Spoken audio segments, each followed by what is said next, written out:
चंद्रकला जंगल के रास्ते चलते हुए हाथ में पत्रिकाओं का गट्ठा और फावड़ा लेकर उसी बरगद के पेड़ के नीचे पहुंच चुकी थी जहां कल रात को वो साधना करने आई थी। जितेंद्र को ऐसा लग रहा था जैसे वो चंद्रकला का पीछा करते हुए आ रहा था, लेकिन वो ये नहीं जानता था कि वो चंद्रकला का पीछा नहीं कर रहा था, बल्कि चंद्रकला उसे यहाँ तक लेकर आई है। चंद्रकला उस बरगद के पेड़ के पास गई, उन पत्रिकाओं के गट्ठे को पेड़ से एक दो कदम दूर रखा और पेड़ के ठीक सामने फावड़े से गड्ढा खोदने लगी।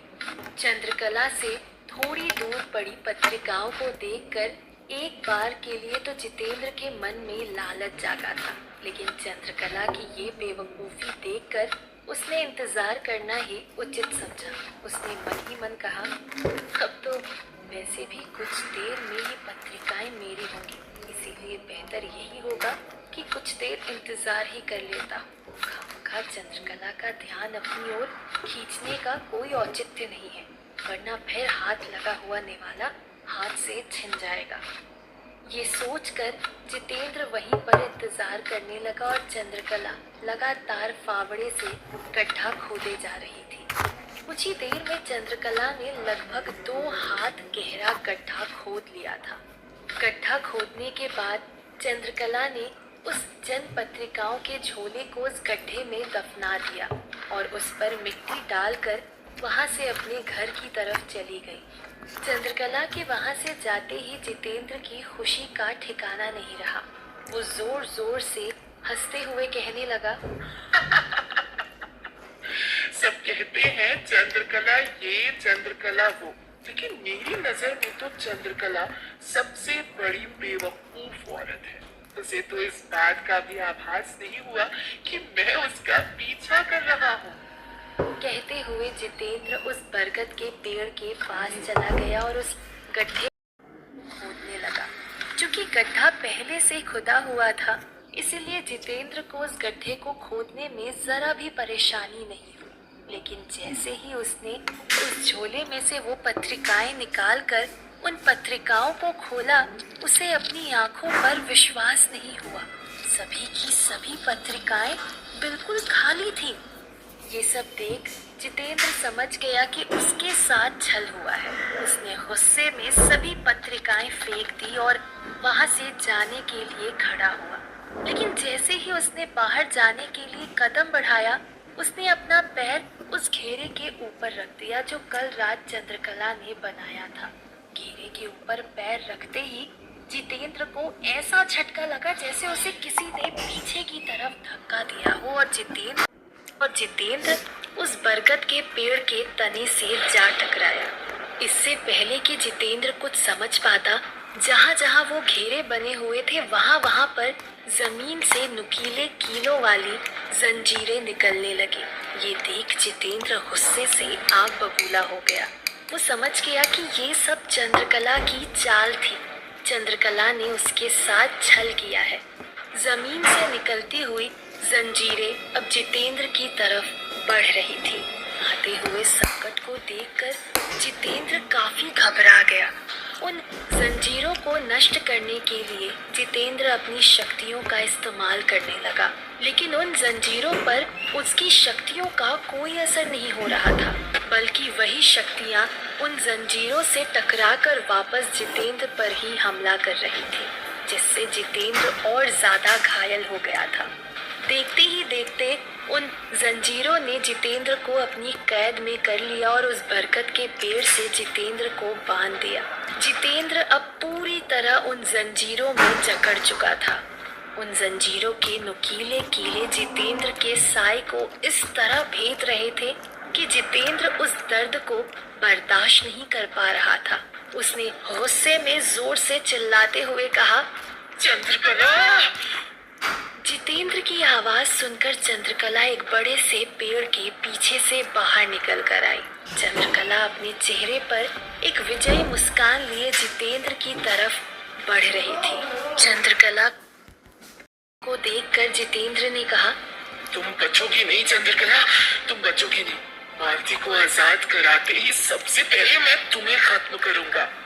इस पर चंद्रकला ने हल्का हंसते हुए कहा, मालती को आजाद करने के बारे में बाद में सोचना जितेंद्र, पहले तुम अपने आप को इन जंजीरों से आजाद करवाने के बारे में सोचो। जितेंद्र ने झल्लाते हुए पूछा। क्या चाहती हो तुम?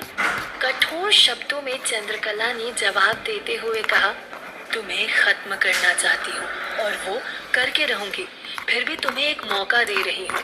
अगर तुम बोतल में कैद होना चाहते हो या मुक्त होना चाहते हो तो तुम्हारे पास 24 घंटे का समय है।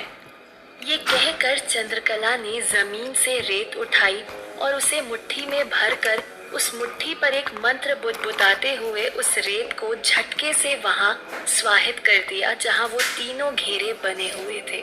जैसे ही चंद्रकला ने वो रेत स्वाहित की, वैसे ही कल रात की भांति 3 झीनेदार घेरे बन गए, जिन्हें बनता हुआ जितेंद्र साफ देख पा रहा था। ये सब देखकर जितेंद्र काफी डर चुका था और ये भी समझ गया था कि अब वो बुरी तरह फंस चुका है। जब तीनों घेरे पूरी तरह तैयार हो गए तो चंद्रकला ने अपनी बात को जारी रखते हुए कहा, रात होते होते यहाँ मंडराने वाली सैकड़ों आत्माएं तुम्हें नोच खाने के लिए आ चुकी होंगी, लेकिन अगले 24 घंटों तक ये घेरे तुम्हारी रक्षा करेंगे। लेकिन 24 घंटों के बाद इन घेरों की शक्तियां कम होने लगेंगी और वो आत्माएं इन घेरों को भेदने में कामयाब हो जाएंगी। इसके बाद वो आत्माएं 24 पल भी नहीं लगाएंगी तुम्हें खत्म करने में। ये सब सुनकर जितेंद्र बहुत ज्यादा डर गया। उसे यही होता हुआ दिखाई दे रहा था। उसने गिड़गिड़ाते हुए कहा, नहीं चंद्रकला, तुम ऐसा नहीं कर सकती। इस पर चंद्रकला ने कहा, अगर तुम चाहते हो कि मैं ऐसा नहीं करूं, तो मैं 24 घंटे के पहले वापस आऊंगी तुम्हारे पास। तब तक तुम ये तय कर लो कि तुम्हें बोतल के अंदर जाना है, मुक्त होना है या खत्म होना है। ये कहकर चंद्रकला वहां से जाने लगी। चंद्रकला को जाता देख जितेंद्र पीछे से गुहार लगाते हुए कह रहा था, चंद्रकला, चंद्रकला, जाने दो मुझे यहाँ से, आजाद कर दो इन जंजीरों से मुझे। लेकिन चंद्रकला ने एक ना सुनी और बिना कोई जवाब दिए वहां से चली गई। जितेंद्र को कैद करके चंद्रकला ने एक बहुत बड़ी राहत की सांस ली थी। इस वक्त उसके रास्ते का एक कांटा तो कम से कम कुछ देर के लिए निकल चुका था। अब वो पूरी तरह रेशमी के ऊपर ध्यान दे सकती थी। अब उसे जल्द से जल्द चंदा ताई के पास जाना था। चंद्रकला चंदा ताई के पास जाने के बारे में सोच ही रही थी कि तभी उसके जहन में एक ख्याल आया और उसने खुद से कहा, मैं सिर्फ चंदा ताई के पास जाने के बारे में सोच रही हूँ, लेकिन मैंने अभी तक ये सोचा ही नहीं कि चंदा ताई को ये औषधि पिलाऊंगी कैसे, क्योंकि चंदा ताई को तो मुझ पर पहले से ही शक हो गया है। ऐसे में वो मेरे हाथों से तो औषधि पिएगी नहीं, तो मुझे किसी ऐसे शख्स को ढूंढना होगा जो आसानी से चंदा ताई को वो औषधि पिला सके। बहुत सोचने के बाद चंद्रकला के मन में वैद्य जी का ख्याल आया, क्योंकि वैद्य जी ने कुछ समय पहले चंदा ताई का इलाज भी किया था, तो चंदा ताई वैद्य जी की दी हुई औषधि के लिए मना नहीं करेगी। यही सोचकर चंद्रकला वहां से वैद्य जी के घर की तरफ जाने लगी। वहां हवेली के पीछे की तरफ राघव 2 आदमियों के सामने खड़ा था और उनके ऊपर चिल्ला रहा था। चिल्लाते हुए राघव कह रहा था, ऐसे कैसे हो सकता है? उसकी गाड़ी को आज ही पलटना था क्या, और उसे आज ही मरना था क्या? एक आदमी ने जवाब देते हुए कहा, पता नहीं मालिक, हम जब उसे लेने के लिए शहर गए तो उससे यही कहा था कि वो हमारे साथ ही मायापुर आ जाए, लेकिन उसने साथ आने के लिए साफ मना कर दिया था और कहा कि तुम लोग निकलो, मैं तुम लोगों से पहले वहां पहुंच जाऊंगा। बात को आगे बढ़ाते हुए दूसरे आदमी ने कहा, लेकिन हमें क्या पता था कि वो आदमी हमसे पहले ऊपर ही पहुंच जाएगा। ये सब सुनकर राघव बड़बड़ाते हुए कहने लगा, मैं चाची को वादा कर चुका हूँ कि मैं जल्द से जल्द उस बोतल को आपके सामने लाकर रख दूंगा, और यही एक आदमी था जो इस काम को अंजाम दे सकता था, लेकिन अब मैं चाची को क्या जवाब दूंगा? यही सब सोचकर राघव ने अपना सिर पकड़ लिया।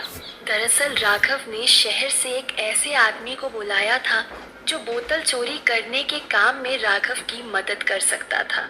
वो आदमी चोरी चकारी करने में बहुत बड़ा शातिर आदमी था, लेकिन उसकी भी मायापुर आते हुए बीच रास्ते में ही मौत हो गई थी।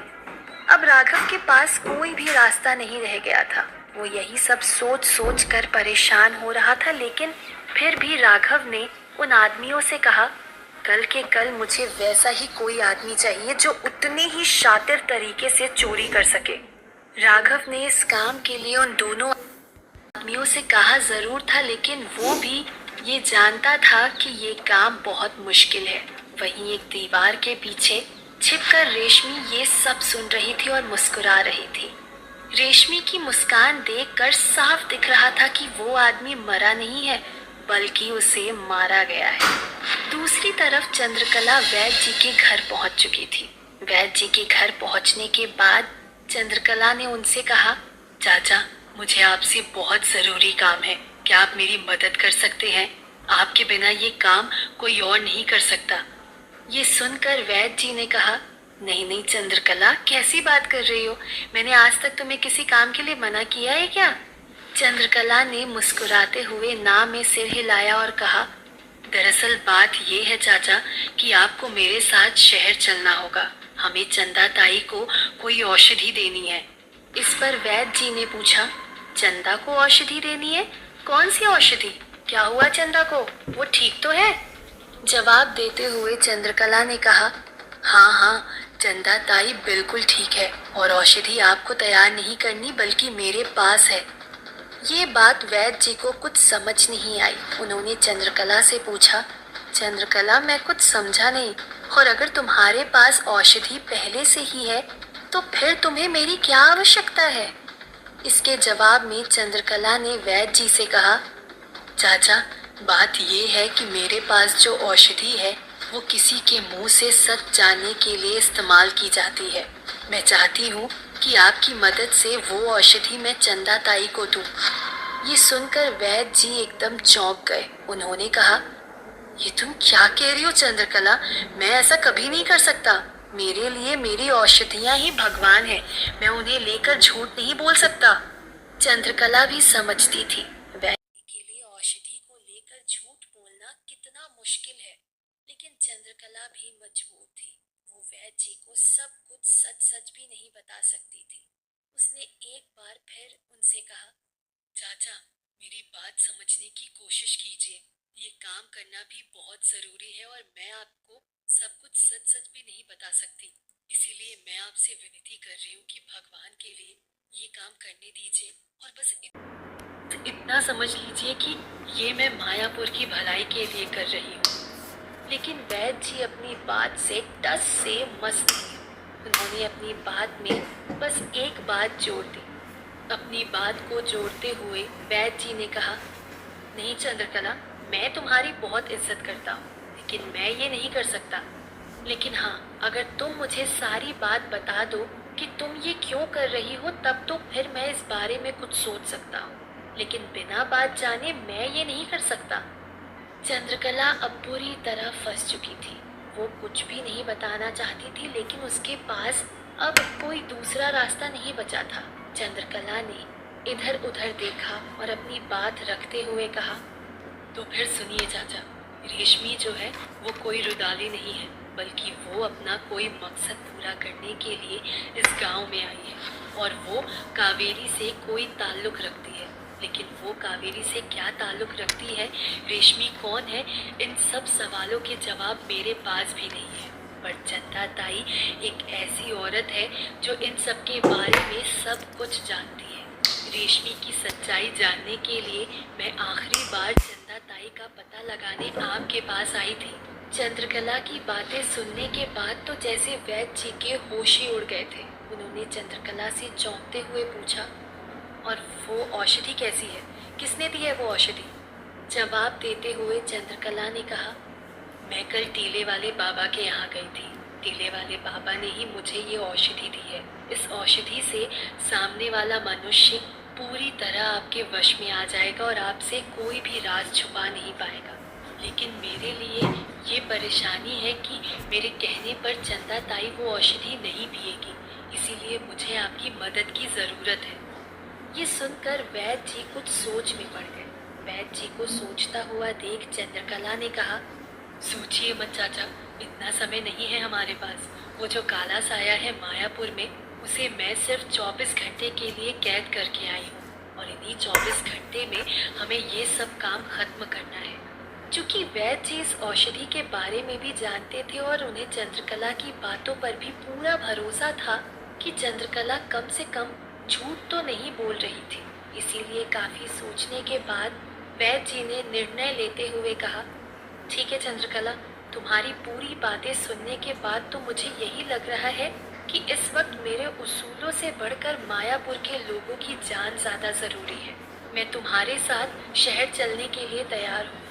वैद्य जी की बातें सुनकर चंद्रकला के चेहरे पर एक बड़ी सी मुस्कान तैर गई। इसके बाद चंद्रकला ने वैद्य जी को पूरी योजना बताई कि वो कैसे कैसे क्या क्या करने का सोच रही है। वैद्य जी को सारी बात समझ आ गई थी और वो हर काम में चंद्रकला का साथ देने के लिए तैयार थे। आखिर क्या चल रहा है चंद्रकला के दिमाग में? वो वैद्य जी की मदद से कैसे रेशमी की सच्चाई का पता लगाएगी और क्या जितेंद्र इन जंजीरों में कैद होकर हमेशा हमेशा के लिए खत्म हो जाएगा?